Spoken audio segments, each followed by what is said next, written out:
नमस्कार दोस्तों, study time में आपका फिर से मैं बहुत बहुत स्वागत करता हूं। दोस्तों, जैसा कि आपको पता होगा, शिक्षक भर्ती की मेरिट लिस्टों को लेकर बहुत सारे कैंडिडेट अपना विरोध प्रदर्शन कर रहे थे और इसको लेकर मीडिया में भी लगातार खबरें आ रही थी।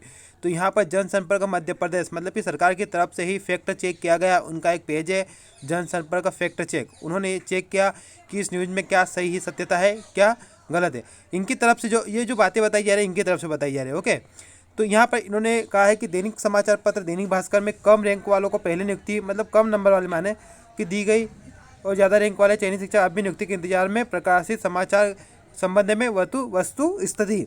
तो इन्होंने इस फैक्ट, ये जो न्यूज़ आई थी आपको याद होगा दोस्तों, मैंने भी इस पर वीडियो बनाया था। ओके, तो इस पर कहा है कि ये गलत है और ये भ्रामक है। इन्होंने क्या कहा आप देख लीजिए, इन्होंने क्या कहा। और दोस्तों, इन्होंने वेटिंग के बारे में भी कहा। तो वेटिंग वालों के लिए एक अच्छी खबर है इस न्यूज़ में। ओके, कि वेटिंग वालों की कार्रवाई कब शुरू होगी। इन्होंने ये यहाँ पर कुछ बातें कही है कि दैनिक समाचार पत्र दैनिक भास्कर में दिनांक 21/10/21 को कम रैंक वालों को पहले दे दी नियुक्ति, ज़्यादा रैंक वाले चयनित शिक्षक अब भी नियुक्ति के इंतजार में। शीर्षक से प्रकाशित समाचार के संबंध में वस्तु स्थिति। इन्होंने क्या कहा है कि विभाग द्वारा उच्च माध्यमिक शिक्षकों के 15,000 पदों एवं माध्यमिक शिक्षकों के 5,670 पदों के लिए विभाग द्वारा दिनांक 30/12/19 के विज्ञापन जारी किया गया था। विज्ञापन के अनुक्रम में अभ्यर्थियों के दस्तावेज सत्यापन उपरांत प्रावधिक चयन सूची के आधार पर विषयमान से चयन सूची दिनांक 5 अक्टूबर को जारी की गई थी। दिनांक 6 अक्टूबर एवं 11 अक्टूबर को अभ्यर्थियों के पद स्थापना आदेश जारी किए हैं।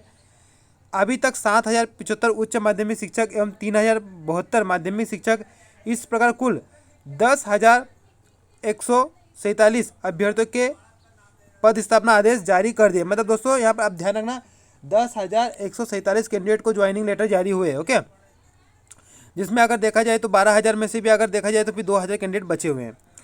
आदर्श आचार संहिता वाले 8 जिलों में पदांकित अभ्यर्थियों को के नियुक्ति आदेश आदर्श आचार संहिता समाप्ति के उपरांत जारी किए जाएंगे। ठीक है, अब नियुक्ति की प्रक्रिया में मेरिट एवं आरक्षण के प्रावधानों का पालन किया गया है। ऐसे अभ्यर्थी जिनके प्रकरण निरस्त किए गए अथवा जिनके नियुक्ति आदेश जारी नहीं किए गए, उन्हें दिनांक 18 अक्टूबर तक अभ्यवेदन प्रस्तुत करने का अवसर दिया गया था। प्राप्त अभ्यवेदनों के निराकरण हेतु समिति गठित की गई। समिति द्वारा प्रत्येक अभ्यवेदन का नियमानुसार निराकरण किया जाएगा। अब देखिए, अभ्यवेदन निराकरण उपरांत नियमानुसार पात्र अभ्यर्थियों की रिक्त पदों पर पदस्थापना की कार्रवाई की जाएगी। ठीक है, तो दोस्तों यहाँ पर अभ्यवेदनों का निराकरण होगा, उसके बाद फिर जो कैंडिडेट बचे हुए उनको लिया जाएगा।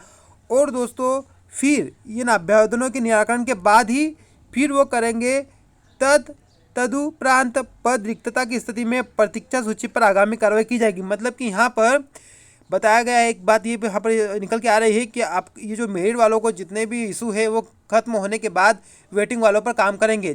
तो जो मेरिट वाले के जो इशू थे उनसे आवेदन मांगे गए, अब उन आवेदनों पर काम चल रहा है।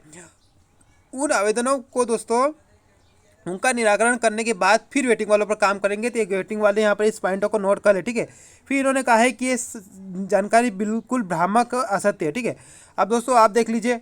ठीक है, ये हमने अपने चैनल के माध्यम से शेयर किया था और फैक्ट चेक में यहाँ पर सरकार बिल्कुल क्लियर कर रही है कि हमने जो काम मेरिट लिस्ट जारी किया बिल्कुल सही और सत्य है। ठीक है, ये सरकार की तरफ से कहा गया है।